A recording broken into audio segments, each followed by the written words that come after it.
All right, could I just get an audio check from you, Adam? Yeah, testing, testing, 1, 2, 3. Testing, 1, 2, 3. Yep. That sound all right? Not too loud? Seems to be all right to me. Not echoing? Any comments from Zoom, Arno? No, but loud and clear. All good. Awesome. Thanks for that, Arno. All right.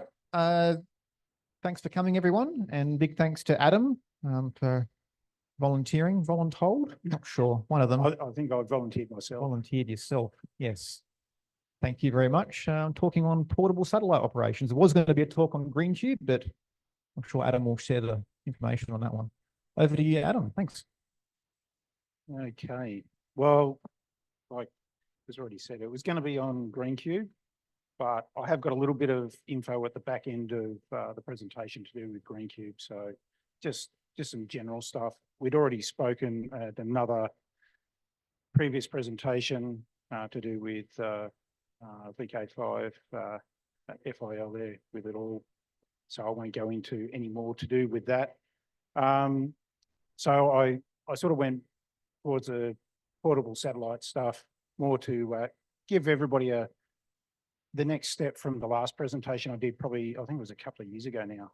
I did a basics to do with satellites. So this is sort of, it's a continuation on from it. So there's not all the terminology stuff, all that, it's just straight into it.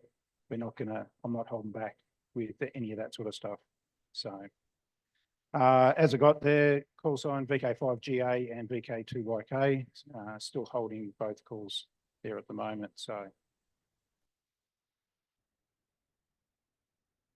going to look at the operational satellites that are there, some of the setup options that we can do with for satellites, working the different satellites, experiences with those setups, some of the setups that I've had over the time, issues encountered with setups. That's always a fun thing. When you're going portable, it's very interesting. It's hard enough, I think, for some people doing HF or VHF or something like that for WISN and the like. Adding it into the satellite arena is another step again.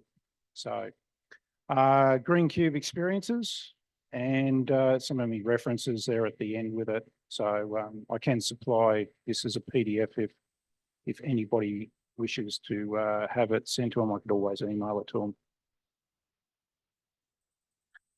All right, so at the moment we've got a few FM satellites that are operational. There's a new one that's come out as well. I haven't played with it as yet, but looking at the AMSAT website with information there, it looks like it's up and going, but I don't know if there's anybody here in Australia that's been using it yet. But the main one, I suppose everybody knows of, is the International Space Station. So with the voice there, with crossband repeater. So with the 2 meter up, 70 centimeter down. Also the packet side, there is also that side of it that is available. And at times they have slow scan TV. So I haven't seen anything for a while, but I'm guessing that hopefully it might happen. That's a nice easy one because it's on the 2 meter downlink. So you can use a vertical antenna. You could use your radio in your vehicle to listen to it. Just need the decoding side for it. So the crossband FM repeater is usually up and running most of the time because it has a separate area on the space station. So it's got a separate transceiver there to do that. But like anything, you've got to be aware that it's not always going to be on because if they do EVAs, so doing spacewalks and stuff, or if they have capsules coming, it gets turned off straight away. Any of that sort of stuff, it all gets turned off. So there's no problems with interference or anything and the like. I suppose a stalwart at the moment is SO50. That's been up there for a fair amount of time. Excellent satellite. Bit of a larger footprint than the International Space Station, but it does. It's pretty standard. It's working really well. The picture there, that's the coverage of the actual SO50. So it's a good coverage.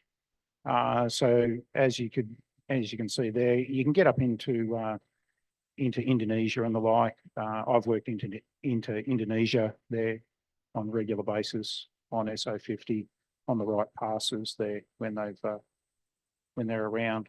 So, and that was even on the Flinders Island expedition. I did work Indonesians through that satellite.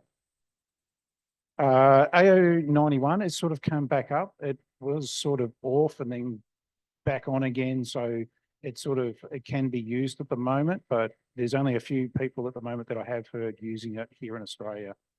I haven't used it for a long time, so because there had been issues. The new one, SO121, which is just came up. I don't know if it's fully operational yet. I was still trying to find some information, but yeah, it's still a bit not too sure of where it's at. So we'll see what happens. So they're the main FM ones that are available. So handhelds and all that, you can have a listen to it. You just got to have the right antenna. Having a little bit of gain, as I've got with the antenna off to the left here of me.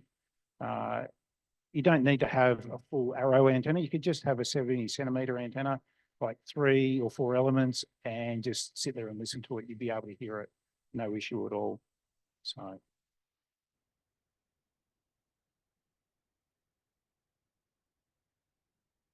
All right, linear and digital ones. So the SSB birds, SSB, CW, digital modes, there's it's sort of lessened down. There is a few more, but these are probably the main ones that I've used. The LED set down the bottom there is probably one that it's very similar to GreenCube, except for the footprint is the same as, I think it's sort of in between SO50 and the space station. So the footprint is pretty small. So it's not a big area that will cover, but you can still have a bit of a play with the digital modes that way, if you're that way inclined. A good one at the moment, which has been really awesome, AO7, it just keeps on going. It's now 50 years old, so it's pretty good. The last time I used it was actually on the Lighthouse Lightship weekend. I actually went down to Narung with the South Coast group, and I was using this exact same setup here with the antenna and an ICOM 910, and just using that there. Worked flawlessly. It was really, really good. The guys there were very surprised. So, but I was hoping to see a bit more action from GreenCube. Got plenty of TLM from the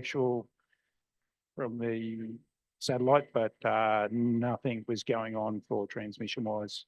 So it was a bit disappointing in that way, but at least they could see something coming from the satellite. At the moment with AO7, it's actually been moving from A to B, mode A and B. It's sitting mostly in mode B at the moment, but it does switch. So you've got to make sure that you're have a listen to the bird there with the beacons for it. I can tell you now, the mode A works awesome. I've used it, it was a while ago there now, but it works really well. I actually used it with a TS520 and just a ICOM 706, one of the first generation ones. And that's how I used it to start with, and it worked well, worked really well.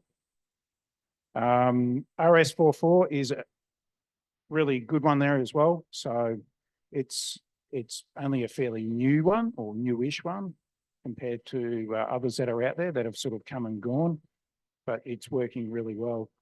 So the two, I suppose, when you look at it for two over here, you've got this picture here, one next to RS44, all the information there. That there is the footprint.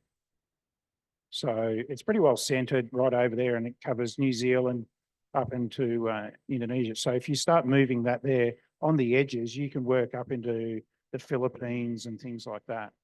So it has a reasonable coverage. Whereas the top one, this top picture, that's AO7. So you can see how much bigger that is. It is a fair size bigger. So that there, you can actually, you could work into, I think people have actually worked into Hong Kong, Singapore, all those sorts of areas. So you're going to get into Central Asia, no issue at all. I think there's even possibility of Guam, depending from here. I'd have to confirm that, but yeah, it has a reasonable size footprint considering the age and that it's where it was actually put in orbit. So it's actually pretty good. So they're the main ones at the moment that I've been using when I've been out portable. All right, the setups. I suppose these are the main ones that I sort of saw as you want to have a look at. Nice, easy setups for the pedestrian portable. Same antenna as that I've got sitting up here on this rotator system, but using two handhelds. So it makes it a bit fun, but you've got to carry the radio somehow and the like. Other people have used FT817s, 818s, they've used those. I've actually started seeing some people starting to use 705s there. So they're having like little carry pouches around their neck, hanging over the front. So it's, you can use whatever radio you can get your hand on that's small enough that you can power there easily without having to carry a big battery with you and the like. So I didn't bring the elk one. I think I brought that last time, the elk antenna, log periodic. It's good if you've got a radio that is full duplex 2 and 70. If you've got one of the older radios that are full duplex, that's a really good antenna to be using because then you don't have to worry about anything else. One in radio, one antenna, off you go. Because you really want to be able to hear yourself coming back.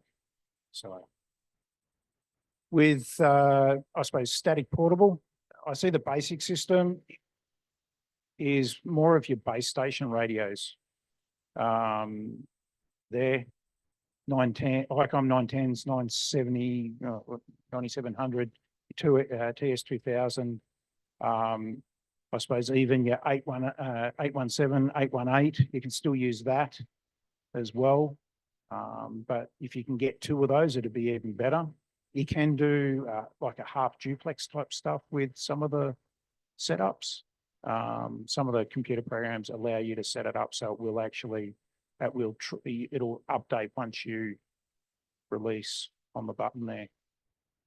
I suppose off to the side with the camera tripod that I've got there on the right or your left, it's actually, that's a sort of setup. You can use exactly the same, a similar sort of antenna there or off with the arrow antenna. I've got it interchangeable, the little setup that I've got there. So I could grab this and put it onto that tripod and do it that way.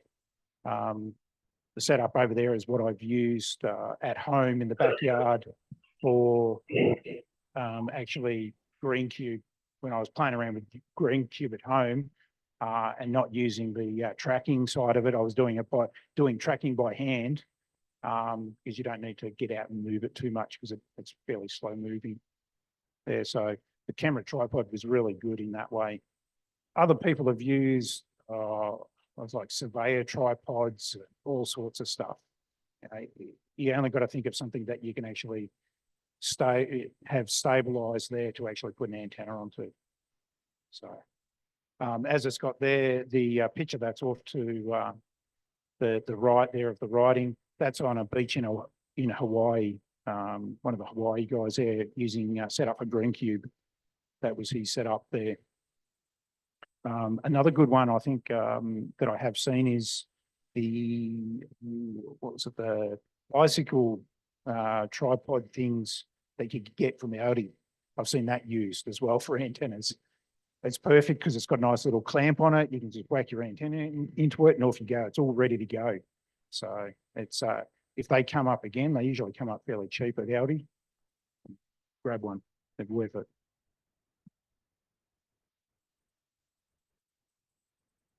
All right, the big daddy, I suppose. I didn't bring the radio in. I thought it'd be, seeing the pictures would be enough. You've probably seen them before. Don't need to set up the whole thing, but same thing as the basic one, having the same sort of radios, but also then having the laptop to be able to do the computer control for the actual rotator system, as well as for Doppler shift. With the basic one, you can get away with doing manual Doppler shift. It's a little bit of mucking around, but it doesn't take long to get used to doing it. It's not a lot of, it's not really too hard. It's just sort of like anything, you start off with the receive side, work there, go from there, and then you can get into the transmitting. It's all about listen with all the satellites. Rig control, actually.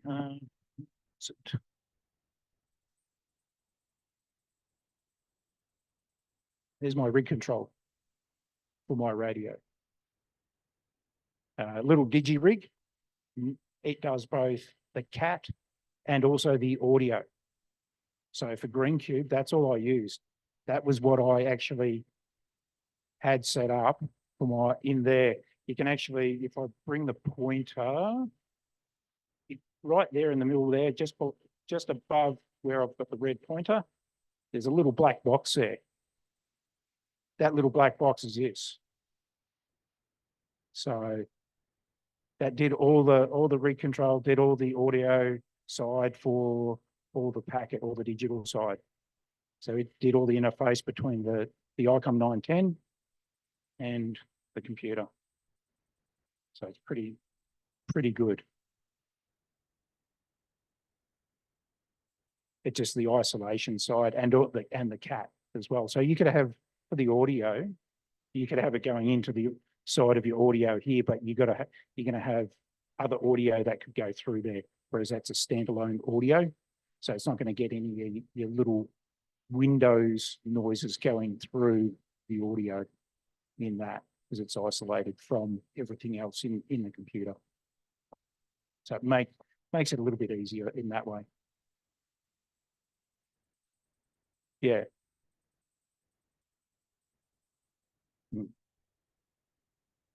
Yeah.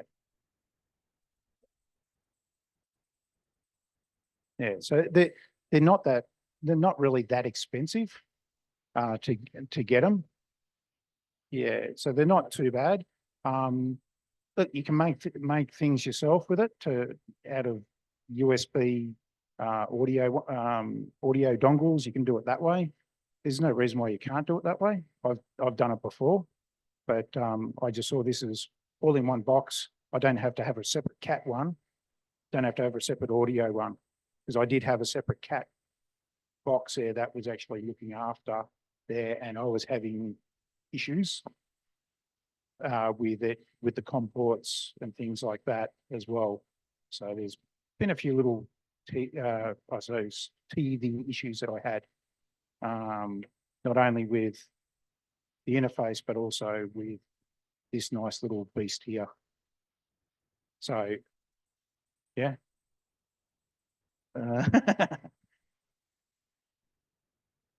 The other thing with the rotator side, as has been alluded to before, the actual sat track here is actually no longer available. So if you find one that's up for sale, yeah, if you really want to get into portable satellite stuff, probably grab it, because you can't get them. So, but I don't think there'll be many people that would probably give them up in a hurry, because they're very versatile. So with this setup, I've got a little dongle on the side here. There's a little Wi-Fi dongle on the side hanging out of a USB port. So that's how it's actually, I think you can sort of see it just all, where just above the little red pointer here on the screen, you can sort of see it coming out of the side, I'm pretty sure. Yeah, it's sort of, yeah, just on that side there. It's just a little cable coming out of the side. That there is communicating with the back end here, with the back end of the actual antenna. So at the back end of the antenna is all this extra little module here that then does all the transfer of information up into the actual stepper motors that are actually in the box. So that's where all the transmission going across that way. So there's no cabling at all that you have to worry about, except for power at the bottom and your cabling to the antenna. That's it. So all your computer control is all done over the Wi-Fi there. So it's just makes things really easy. The only downside that I have had, and is well known with it, is you just got to be careful with Wi-Fi routers, depending on the channel that is selected. So if you're in sort of in the same channel area, you can get interference, and all of a sudden that little antenna doesn't like talking to the computer. So you got to do a little bit of a sweep of the area and find out what's being used, and then you can actually manually go in and change the settings in that actual system. So you can actually change it to another channel, so you're away from it, you're not going to get interfered with, and it's going to work no problem at all. So it actually works really well. The other ones that are there, the Yaesu, they're the G5500, a little bit more expensive, and you need to have another interface to go with it. And it's fairly large, very bulky. When you start doing that for portable work, I suppose you want to be you're not going to be that portable, but it's going to be enough that it's going to do the job. So you got to, I suppose you're going to come up with issues there in itself. For me, with a setup like that, when you're out portable, masthead preamps, I don't think I would ever use no preamps, because it just gives you so much extra, unless you can have cross Yagis where you've got left and right hand circular polarization. Yeah, having the preamps there makes a massive difference. It really accounts for it when you're starting to play with that. So preamps, these ones that are here, both of those are mini kit ones. So locally done. The one that's in the green box off to the side, that one there is the 2 meter one. And I've had that for, it would be pretty well 15 years and has not skipped a beat. Mind you, it's been I put it all together myself. Then it got set up and then lacquered. So lacquer went over the top of everything on it, so it's fully sealed. So, and it spent pretty well, it spent all of its life outside. The one in the nice aluminium box, same thing, but it was, at the time, it was only receive-only preamps for 70. So I ended up getting a hold of 2 coax relays, and then basically rejigged the output power of the actual the preamp power there from the radio to actually switch those relays. So when it would be there and it would be powered on, it would then power up the preamp, and then when I would transmit, it would take it away, and then you go through. I had like a little piece of coax going through the other side to link it up so it doesn't go through the preamp. So I just had it set up with 2 coax switches in there, and it was just done that way. So 2 mechanical ones there in with it. So inside that box, that's what's inside there. Now you don't have to worry about that. Mini Kits has a nice one there that you don't have to worry at all. Yeah, it's all there on the board. If you really want them, you can get him to make them for you as well. So they're I suppose, a lot of them are surface mount items now, so it would make it a bit challenging for some if you're not that way inclined. As you can see, the setup there is pretty well what I've got here at the front with the radio setup as well there and the computer. The computer is the same one here. So you can make it as small as you can. That's about as small as I would probably do it. I'd even have another secondary screen if I could, if I was doing digital modes more on the satellites after my experience. Having the tripod, as you can see in the picture, I actually found something else that I could get a bit more height to put it up on. That works well. I've got another photo later on of it that I used, how I had it set up at the Lighthouse Lightship Weekend as well. All right, experiences. Pedestrian portable, low cost entry, nice beginner's way to start. Simple antennas can be homebrewed. The top right-hand picture is my first homebrewed satellite antenna made from broomstick and brass rod. Worked well, worked very well. So it was a lot of fun. Even a diamond duplexer there to go with it. So it worked very well. Good for, I suppose, if you're in a limited space, townhouse or anything like that, good spot for it as well. Because you can get outside, get out into the open, get into a park down the road that's not being, there's usually enough space to get down there and start waving an antenna around. Just wait for the police to turn up and probably ask what you're doing. But yeah, I've done that plenty of times. I've been out in different places all over Australia, waving the antenna around, making contacts, and I don't know how many times I've been asked, "What are you doing?" and the like. So it's a lot of fun because I've been some places where I've had some interesting people. It's just, yeah, I'll leave it at that. I suppose with the basic static portable, same as the pedestrian one, get you out and about. You can still use it at home as well. Same thing. It's nice and simple. There's another tripod one that was out on Mount Lofty.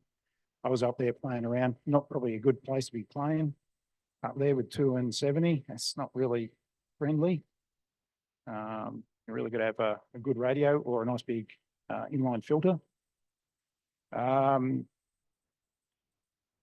it does help with not having to hold the antenna, which can be a bit of a fun time.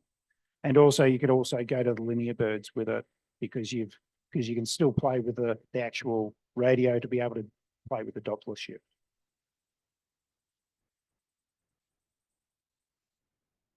The advanced one, it's really open for this one. I would say, really, if you're going to go on any expedition, that's the sort of thing that you're going to set. I suppose if you've got the bigger Yaesu one, you could probably use it double time with, say, if you wanted to do EME as well. So to give you sort of opportunities to do something else other than trying to do satellites. I suppose now that Green Cube is gone, it's going to reduce the likelihood of people actually wanting to do that. I suppose, as it's got there, greater preparation required. So you really got to look at what you're going to, with what you take, making sure you're doing all the setup prior. I did a lot, but I probably didn't do everything I needed to when I did the one for Flinders Island. There was a small thing with Green Cube that I had to learn on the fly, which was a lot of fun. And I'm surprised that I still have hair because it was an interesting time, as Grant knows. He was there with me. Yeah, it just took a bit, yes. Also, with that, you've got to take more equipment, more weight. So you've got to think about all those weight issues as well if you're you know, if you're traveling by plane to somewhere, that you've got to take that into account as well. This little setup here, awesome for taking on a plane, nice and light, not that big, you know. You could, about the only heavy thing is really the tripod. It'd be your tripod and your radio and your power supply. Not much else.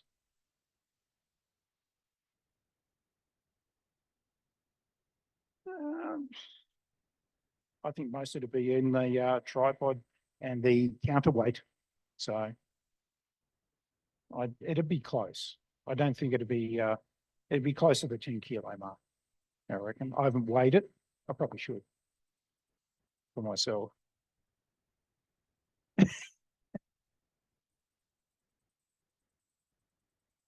Yeah, well, you know, you just got to figure out what's the most important thing. And if that's going to be, if bang for buck with what you want to achieve for the expedition, I suppose that's the thing. As was mentioned last time with Grant's presentation, it was what about, I think, just short of 120 QSOs I had for the time there.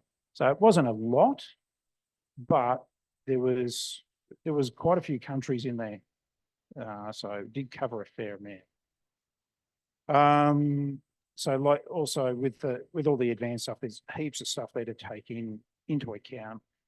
Coax, overall weight, like I said, your computer control, depending on what you're going to use, whether or not you're going to use Windows, Mac, all those sort of things. So you've got to think of all these extra bits and pieces when you're going to do anything like this for portable. So there's a lot of preparation work, a lot. And then the software required for decoding the digital signals, because there is various ones for that as well, depending on the type of digital signal that is coming through. All right, some of the issues encountered. This nice man, Hero, we did actually work him actually on when we were on Flinders Island. I don't know which portable setup that he was using, but these are some of what he's used there. So his little one out in the backyard that he's used. Also at the front with the one there at the bottom, that's another one that he's done. So you can at least sort of try and take a lot of things out of the equation and get on the birds. But for pedestrian, you always want to be able to listen, hear the bird before you transmit. That's a standard for any of them, any satellite stuff. You've got to be able to hear it before you can work it.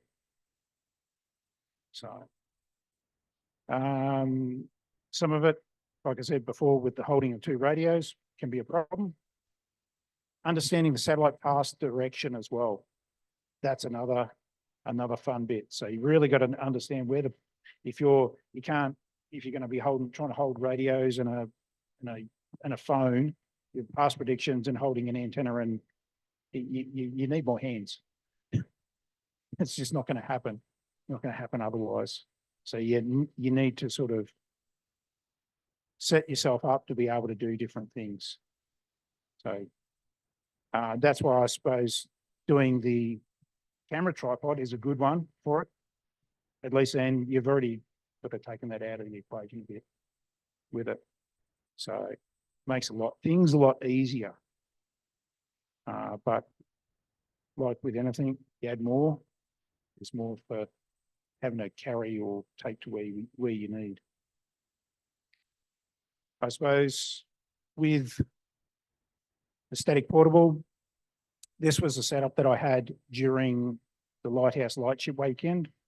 So you can see, just on a camping table set up there, everything all over the desk with it all, the antenna off to the right, and all that is just orange pegs holding it down because it was a little bit windy while we were down that way. So that came, I think they're about, probably about a foot long. I think the orange pegs, and they were hammered in and worked very well. It didn't fall over at all. Even with all the wind and rain and stuff that we had going on, it didn't move. So it worked well. So, but as with everything, you got to either look at a budget, what you're going to be targeting for the satellite in use when you're going portable. I can't harp on enough about the preparation. Like everything, that's where it all lies. It's all in the prep work, because if you don't have it all done when you go portable, yeah, you're not going to, it's going to be not going to be a fun time. And understanding all the software required for the satellite use. That's where I fell down a little bit for Flinders Island there, but did work. Took a little bit of mucking around, but got there. Environmental conditions.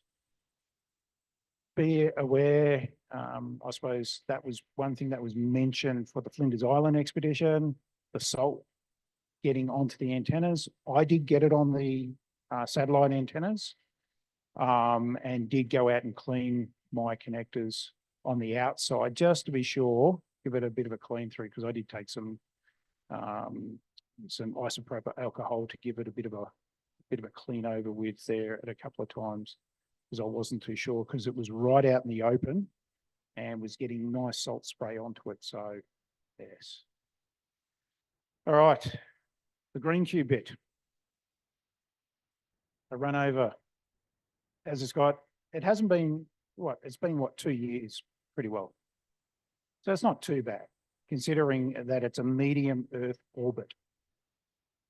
And it had no solar, I suppose, shielding on it.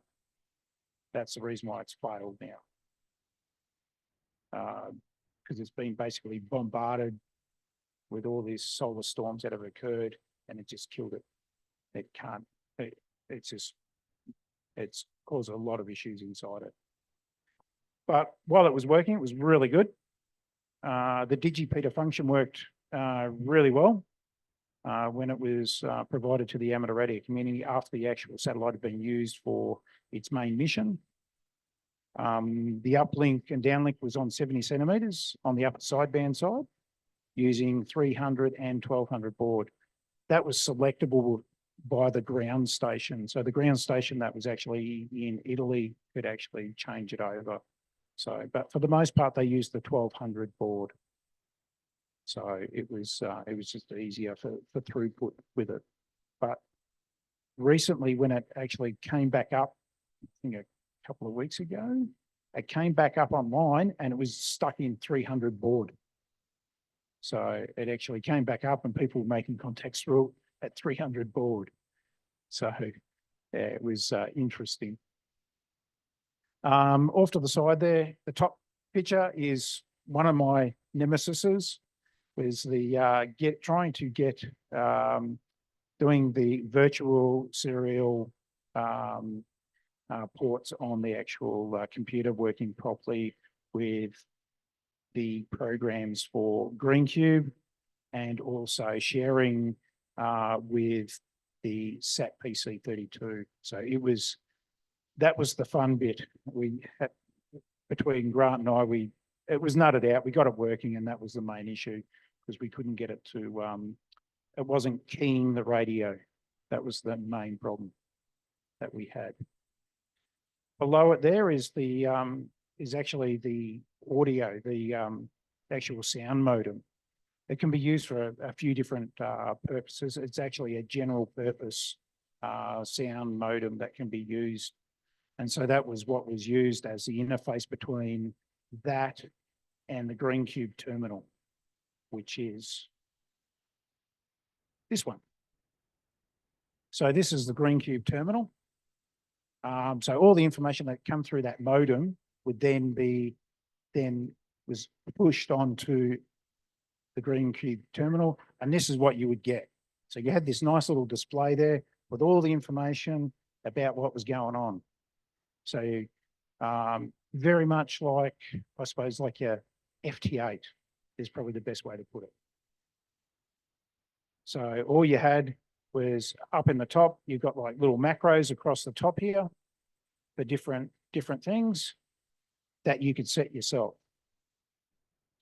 You could do freehand messaging down in here to different stations. So you could actually have a bit of a chat if you really wanted to, if it was really quiet on the actual satellite, which I did a couple of times. All the information in here is all the station back and forth through the digipeating. So you can see where there's like double ups. So there's like the same information below. So it's like the transmission out, and then it's getting the transmission back. So that's why there's like two there on the screen. So you would be going through and you could then log just the same as like you would do with FT8. Once you go through, yep, 73, happy days, log the contact, easy. So it was very, very good. Gave you the information on what was going on with the pass, how long you had go with the pass, where it was. Also gave you like a health monitor of how you sit with the signals down on the delay area, down in this area here, where it's got all the percentages. So if you had a little bit of if it wasn't quite lined up with the antenna, you could actually see that the signal would go down a little bit. So, or if there was a rotation. So this nice little dip, I would suggest that there was a nice little change in polarity there, and it had a real big dip down at that point. So that was a Green Cube terminal. So that nice and simple, worked really well. So you could log everything through it. It did everything for you. It was really well made. For the coverage, I suppose this is the main some of the coverage areas. So this is the coverage that we had coming from from South Africa and over in Africa. We could make contacts over that way, so that you can sort of see how far it was actually we could get with the different passes. So depending on where the pass was, we could get some distance on it. So I did work South Africans while we were there on Flinders Island. This one here probably gives you an even better idea of the size of the footprint when you look at that compared to what I showed you with AO7 and that. You can see the AO7 one pretty well was around Australia and New Zealand. So you can sort of see the difference in the size of it. It's fairly large. This one here, I was working into UAE, Kazakhstan, India, even had China, the Philippines, and also into Japan, all at the same time. So, you know, it was amazing. Gives you another idea. There was mutual passes with Alaska as well that were available. So, and also over into Hawaii. If we're on the east coast of Australia, they were working into the west coast of the US on some passes. So it's that's why it's really sad that it's decided to up and go now. And the last one with it, over into South America. Same thing. These openings, you probably have about 3, maybe 5 minutes at the most for a mutual pass. I worked into central Argentina there on one of the passes. It took me over the week, I had 2 chances to do it. So, and I got it. I missed out on the first one, only just. The second one, I pulled out the big antenna, whacked it on that same rotator system, and had no issue at all, because I was making sure that I was going to make the contact because I wanted it. So, just one. Yep. So yes, you do get collisions, the same as what you get on APRS. So you had to be, a lot of people in the US and in Europe, it was very, very busy. But even any satellite there over US or in Europe, they're very, very busy anyway too. But we're very lucky because we were very sought after, so people were they weren't too bad. The Japanese were probably the best out of the lot. They were very good with just waiting their turn and going through and working them. So like I could work, I know VK5 Delta Golf there, he was on one pass, I saw him work, I think at least 15 or 18 Japanese in one pass over their area. So they're pretty good in wanting different grid squares. All right. The references that from a lot of the stuff, really good ones. Clint, his website is really good. Worksat.com is really good. It's been around for a long time. The SARC track, which is this nice little box over here, that's done by Joe and his wife, Joe and Julie.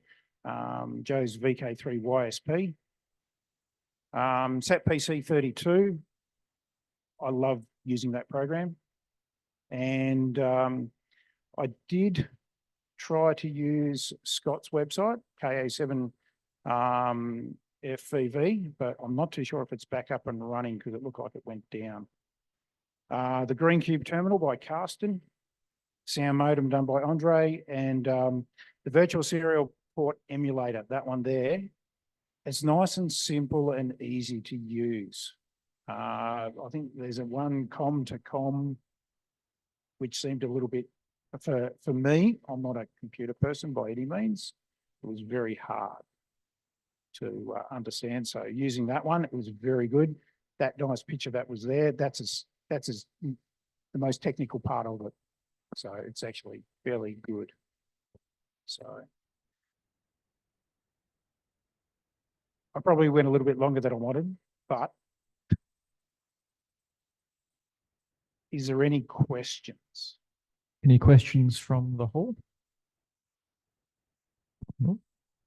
Oh, hang on, I'll just give you a microphone. People on Zoom can hear you. Jeremy VK5GA. What's the future? What new satellites have we got coming up? Now we've lost the.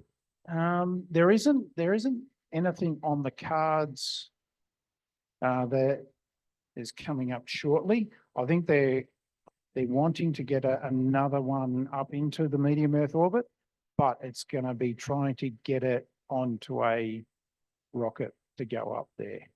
They were lucky enough that they were. No one goes to MEO. Yeah. Yeah, it's sort of, they bypass that and just go straight out into GEO. It's either that or the close in. Yeah. Any other questions from the hall? Anything on Zoom? You can unmute yourself if you want to. Nope. Silence. Thanks very much, Adam. No, that's all right. Great talk, and tea and coffee is available.